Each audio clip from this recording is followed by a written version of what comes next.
Assalamualaikum warahmatullahi wabarakatuh. Selamat pagi anak-anak. Gimana kabarnya pada pagi hari ini?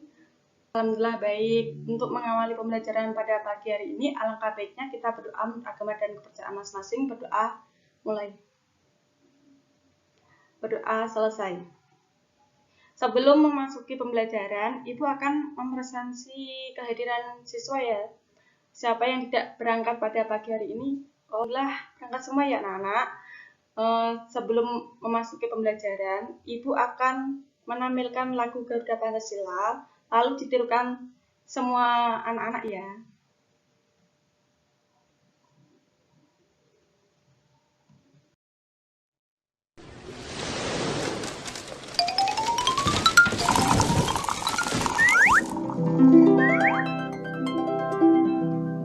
Ayo nyanyi bareng-bareng ya anak-anak.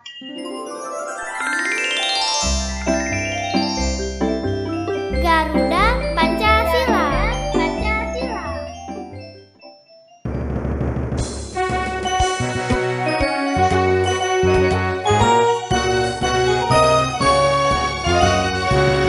Garuda Pancasila, akulah pendukungmu. Patriot proklamasi, sedia berkorban untukmu. Pancasila dasar negara, rakyat adil makmur serta sama, pribadi bangsa bernegara.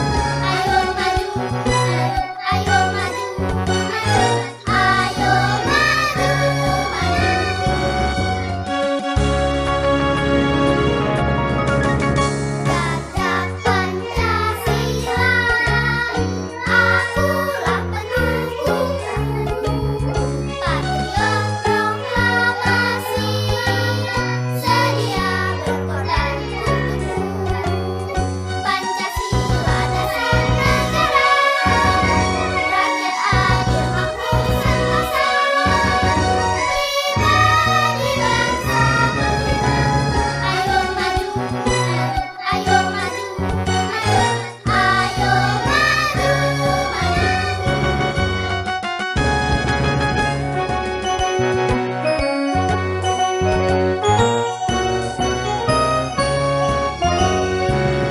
Garuda Pancasila, akulah pendukungmu. Patriot proklamasi, sedia berkorban untukmu. Pancasila dasar negara, rakyat adil makmur serta sama, pribadi bangsa bernegara. Ayo maju, ayo maju, ayo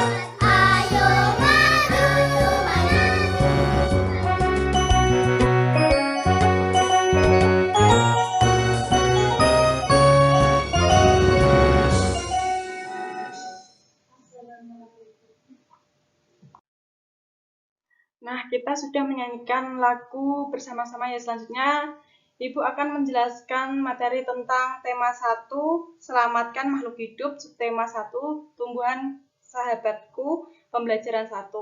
Selanjutnya, tujuan pembelajaran. Yang pertama, setelah mendengarkan penjelasan guru, siswa dapat menjelaskan pengertian ide pokok dengan benar.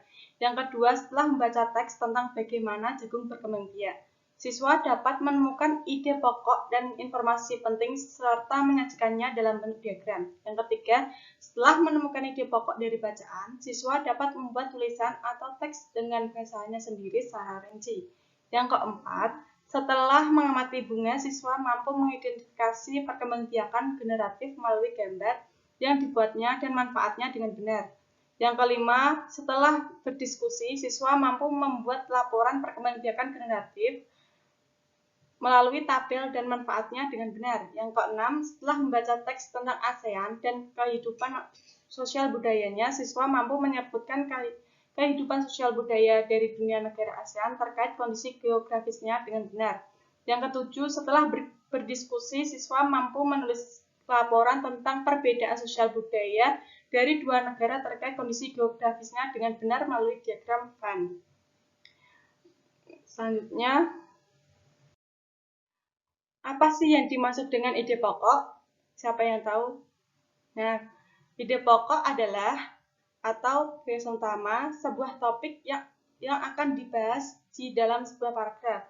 Sebuah paragraf yang baik memiliki ide pokok dan beberapa kalimat penjelas. Ide pokok berfungsi sebagai topik pembahasan, sedangkan kalimat penjelas berfungsi untuk menjelaskan topik tersebut. Sebuah paragraf harus memiliki ide pokok dan kalimat penjelas yang berkorelasi atau saling berhubungan. Selanjutnya, jenis-jenis paragraf berdasarkan ide pokok terbagi menjadi 3, yaitu paragraf deduktif. Paragraf deduktif adalah sebuah paragraf yang keberadaan ide pokoknya berada di awal.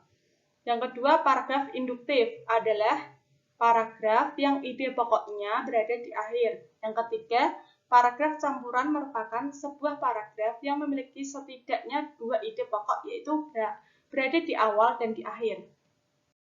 Selanjutnya, cara menemukan ide pokok dalam paragraf. Yang pertama, membaca seluruh paragraf dengan cermat. Yang kedua, cermati kalimat pertama hingga akhir. Yang ketiga, baca tiap kalimatnya, tandai ide pokok. Yang kelima, tandai informasi penting. Selanjutnya, menyimak bacaan tentang bagaimana jagung berkembang biak. Jagung merupakan salah satu tanaman yang dijadikan bahan makanan pokok di berbagai negara, salah satunya di Indonesia.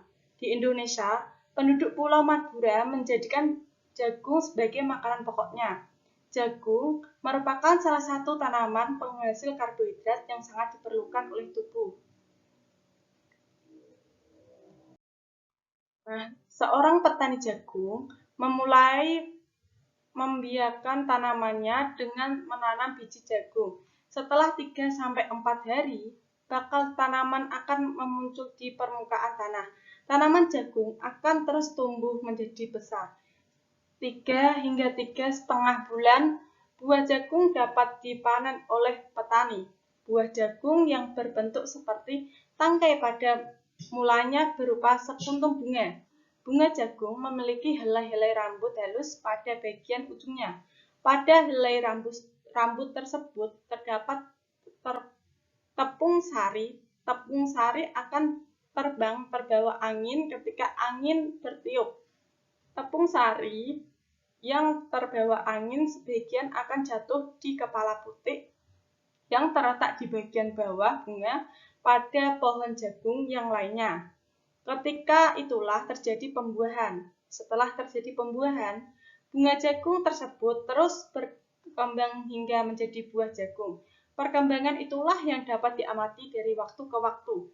Buah jagung akan siap dipanen ketika rambut jagung sudah berwarna kecoklatan dan bagian tangkainya sudah mengering. Apabila buah jagung tersebut dikupas, akan memperlihat biji jagung yang kekuningan. Bagian yang dimakan oleh manusia adalah biji jagung.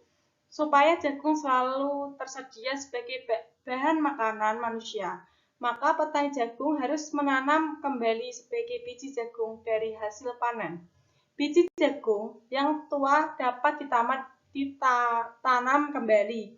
Dari sinilah akan dimulai lagi perkembangbiakan jagung. Nah, mari kita temukan ide pokok dan informasi penting dalam bacaan tentang bagaimana perkembangbiakan jagung. Nah, misalnya di ide pokok dalam paragraf pertama yaitu jagung merupakan salah satu tanaman yang dijadikan bahan makanan pokok di berbagai negara, salah satunya di Indonesia. Selanjutnya, ayo mengamati. Ini bagian bunga. Nah, perkembangbiakan secara generatif pada tumbuhan dimulai dengan proses penyerbukan. Penyerbukan melibatkan bagian dari tumbuhan yaitu bunga. Bagian-bagian bunga. Yang pertama, dasar bunga berguna sebagai tempat kedudukan bunga. Yang kedua, tangkai bunga sebagai penumpang dan penyambung antar bunga dan batang atau ranting. Yang ketiga, kelopak bunga berguna untuk melindungi mahkota bunga ketika masih kuncup. Yang keempat, benang sari berguna sebagai alat kelamin jantan dan pada bunga.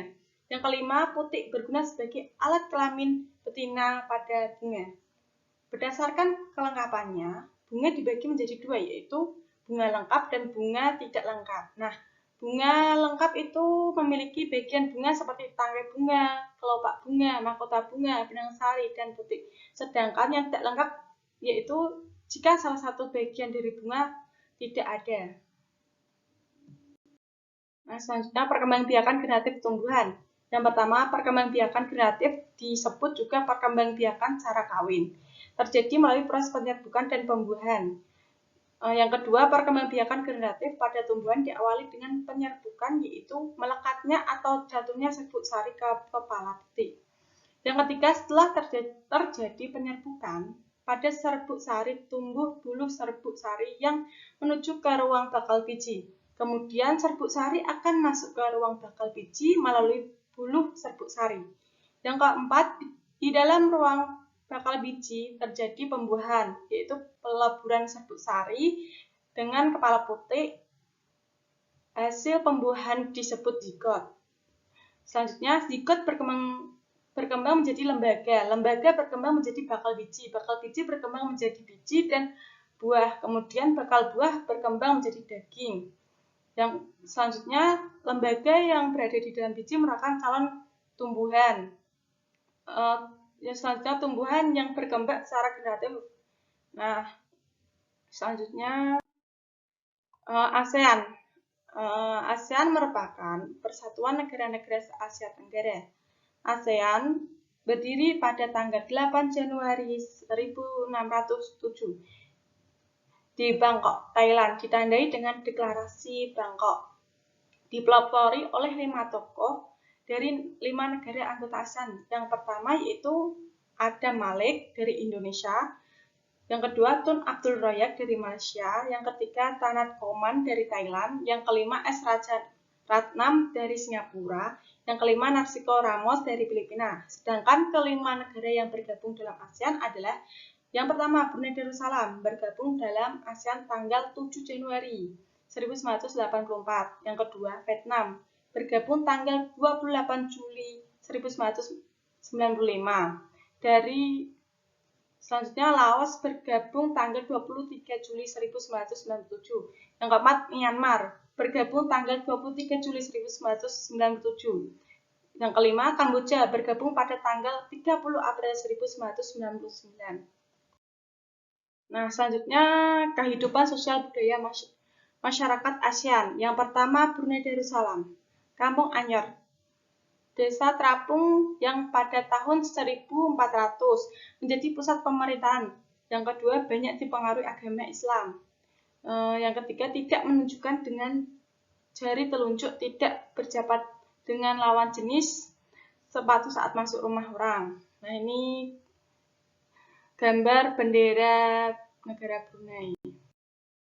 Selanjutnya Malaysia. Yang pertama, patung Dewa Murungga di Batu Cawas yang merupakan salah satu kuil Hindu. Yang kedua, 3 kaum utama Melayu atau Cina, Indonesia. Yang selanjutnya, musik tradisional dipengaruhi Cina, Islam, India, dan Indonesia. Makanan khas nasi lemak. Nah, selanjutnya dibaca sendiri ya anak. Nah, ini ada Vietnam, Myanmar, Laos, Singapura, Thailand, Indonesia. Nah, sampai di sini apakah ada pertanyaan atau belum paham? Kalau tidak ada pertanyaan, Ibu akhiri sampai di sini. Wassalamualaikum warahmatullahi wabarakatuh.